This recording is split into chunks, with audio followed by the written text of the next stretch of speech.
সেই দিন বাংলাদেশের মানুষ মিষ্টি বিলাবে যে এরকম ফাঁসির আসামি যে দেশে ফিরছে, আর সে আসলে তার জন্য ফাঁসির কাজটা অপেক্ষা করবে। সে 100% ভীতু বলে আমার মনে হয়। এরকম বর্বর ভীতু বাংলাদেশে বিরল। সে মনে করতেছে যে এখানে দেশে আসলে কোনো কিছু তাকে মনে হয় জামাই আদর বা ওইখানে বৌভাত হয় না, তার অবশ্যই হবে।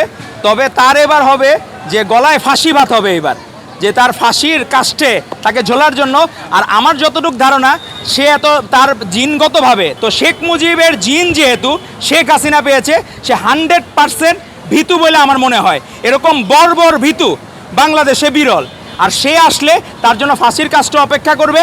আর মানুষজনের বাংলাদেশে সেই দিন যে আসবে, সেই দিন বাংলাদেশের মানুষ অন্তত মিষ্টি বিলাবে যে এরকম ফাঁসির আসামি যে দেশে ফিরছে। তো আমার মনে হয় এগুলো হলো ব্লাফ দেওয়া আর মার্কেটিং করা।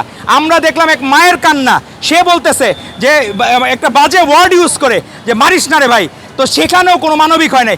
এক ফোঁটা পানি চেয়েছে, পানি দেয় নাই। এই ঢাকা মেডিকেল কলেজ হাসপাতালে চিকিৎসার জন্য কত মানুষ কাটতেছে গুলিবিদ্ধ হয়ে, কিন্তু সেখানে ফ্যাসিস্ট লীগের হাসিনার দোসররা সেই ডাক্তাররা ট্রিটমেন্ট দেয় নাই। তো এরকম অজস্র ঘটনা করেছে।